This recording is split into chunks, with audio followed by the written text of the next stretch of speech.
Bahanaga train ଟ୍ରାଜେଡିକୁ ପୂରିଛି 2 ବର୍ଷ। ଆଜି ବି ମନେ ପଡ଼ିଲେ ଲୋମ ଟାଙ୍କୁରି ଉଠୁଛି। ସେଦିନର କାନ୍ଦ ବୋବାଳି ମନକୁ ବ୍ୟଥିତ କରି ପକାଉଛି। ବାଲେଶ୍ୱର ଜିଲ୍ଲା ବାହାନଗା ରେଳ ଦୁର୍ଘଟଣାକୁ ଆଜି ପୂରିଛି 2 ବର୍ଷ। ସେଦିନର ଛାତିଥରା ଓ ହୃଦୟ ବିଦାରକ ଦୃଶ୍ୟ ମନେ ପଡ଼ିଲେ ଆଜି ବି ପ୍ରତ୍ୟକ୍ଷଦର୍ଶୀଙ୍କ ଛାତି ଥରି ଉଠୁଛି। ସେହି କାଳରାତ୍ରି କଥା ମନେ ପଡ଼ିଲେ ଲୋମ ଟାଙ୍କୁରି ଉଠୁଛି। 2023 ଜୁନ୍ 2 ତାରିଖ ସନ୍ଧ୍ୟାରେ ବାଲେଶ୍ୱରଠାରୁ 20 କିଲୋମିଟର ଦୂର ବାହାନଗାଠାରେ ଦୁଇଟି ସୁପରଫାଷ୍ଟ ଯାତ୍ରୀବାହୀ ଟ୍ରେନ୍ ଓ ଗୋଟିଏ ମାଲବାହୀ ଟ୍ରେନ୍ ମଧ୍ୟରେ ଧକ୍କା ହୋଇଥିଲା। ଏହି ଟ୍ରିପଲ୍ ଟ୍ରେନ୍ ଦୁର୍ଘଟଣାରେ 295 ଜଣ ଯାତ୍ରୀଙ୍କର ମୃତ୍ୟୁ ହୋଇଥିବା ବେଳେ 1200ରୁ ଅଧିକ ଯାତ୍ରୀ ଆହତ ହୋଇଥିଲେ। ଭାରତୀୟ ରେଳ ଇତିହାସରେ ଏହା ଥିଲା ସବୁଠାରୁ ଭୟଙ୍କର ଆଉ ବଡ଼ ଦୁର୍ଘଟଣା। ହାଓଡ଼ା ପଟୁ ଆସୁଥିବା ଦ୍ରୁତଗାମୀ କରମଣ୍ଡଳ ଏକ୍ସପ୍ରେସ୍ ବାହାନଗା ବଜାର ଷ୍ଟେସନରେ ଛିଡ଼ା ହୋଇଥିବା ଏକ ମାଲବାହୀ ଟ୍ରେନ୍କୁ ପଛପଟୁ ଧକ୍କା ଦେଇଥିଲା।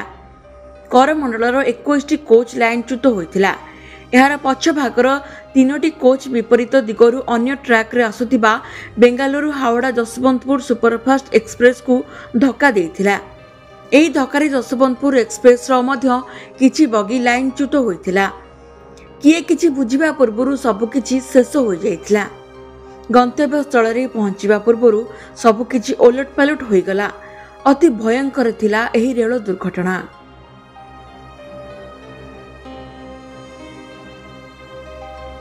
ଟ୍ରାକ୍ରେ ରକ୍ତର ହୋଲି ଖେଳିଥିଲା ଲୌହ ଦାନବ। ଏହାପରେ ବାହାନଗା ରେଳ ଷ୍ଟେସନରେ କେବଳ ଚିତ୍କାର ହିଁ ଚିତ୍କାର ଶୁଭିଥିଲା। ଦେଖୁ ଦେଖୁ କୁଢ଼ କୁଢ଼ ମୃତଦେହ ଗଦା ହୋଇଯାଇଥିଲା ରେଳ ଲାଇନ୍ରେ। ଆଉ କେତେ ଜଣଙ୍କର ଶରୀରର ଅଧା ଅଂଶ କଟି ଯାଇଥିଲା ତ ଆଉ କିଏ ଅଧା ଜଳି ଯାଇଥିଲେ। କିଏ ସ୍ୱାମୀକୁ ହରାଇଥିଲା ତ ଆଉ କିଏ ପୁଅକୁ, ପୁଣି କିଏ ସ୍ତ୍ରୀକୁ। ପରିସ୍ଥିତି ଏପରି ହୋଇଥିଲା ଯେ ମୃତଦେହ ଉପରେ ଚଢ଼ି ଯାତ୍ରୀଙ୍କ ଜୀବନ ବଞ୍ଚାଇବାକୁ ଆରମ୍ଭ ହୋଇଥିଲା ଉଦ୍ୟମ। ଯିଏ ଯେମିତି ପାରିଥିଲା ଆହତ ଲୋକମାନଙ୍କୁ ଉଦ୍ଧାର କରିବାରେ ଲାଗି ପଡ଼ିଥିଲେ। ସ୍ଥାନୀୟ ଲୋକଙ୍କଠାରୁ ଆରମ୍ଭ କରି ବିଭିନ୍ନ ସ୍ୱେଚ୍ଛାସେବୀ ସଂଗଠନମାନଙ୍କ ଦ୍ୱାରା ଉଦ୍ଧାର କାର୍ଯ୍ୟ ଚାଲିଥିଲା। ଏହାପରେ କୁଢ଼ କୁଢ଼ ମୃତଦେହ ମଧ୍ୟରୁ ସମ୍ପର୍କୀୟଙ୍କୁ ଖୋଜୁଥିଲେ ଲୋକେ। ଦୁର୍ଘଟଣା ଏତେ ଭୟଙ୍କର ଥିଲା ଯେ ମୃତକ ଯାତ୍ରୀଙ୍କୁ ଚିହ୍ନିବା ମୁସ୍କିଲ ହୋଇଯାଇଥିଲା।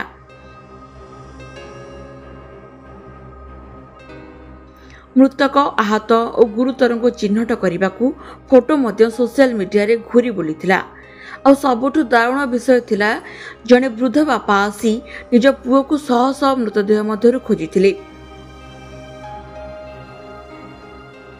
ଓଡ଼ିଶା ସମେତ ବାହାର ରାଜ୍ୟର ଅନେକ ଯାତ୍ରୀଙ୍କର ମଧ୍ୟ ଏହି ଦୁର୍ଘଟଣାରେ ଜୀବନ ଯାଇଛି। ଏହି ଦୁର୍ଘଟଣାରେ କେନ୍ଦ୍ରୀୟ ତଦନ୍ତକାରୀ ସଂସ୍ଥା ସିବିଆଇ ମାମଲାର ତଦନ୍ତ କରି 3 ରେଳ କର୍ମଚାରୀଙ୍କ ଦାୟିତ୍ୱରେ ଅବହେଳା ପାଇଁ ଏହି ଦୁର୍ଘଟଣା ଘଟିଥିବା ଦର୍ଶାଇ ଗିରଫ କରିଥିଲା। ପରେ ସେମାନଙ୍କୁ କୋର୍ଟରୁ ସର୍ତ୍ତମୂଳକ ଜାମିନ ମଧ୍ୟ ମିଳିଛି। ବ୍ୟୁରୋ ରିପୋର୍ଟ, ଓଡ଼ିଶା ସମ୍ବାଦ। Boarding completed. Nurture. Discover. Fly with pride. TSG Gurukul, the ultimate home for your child.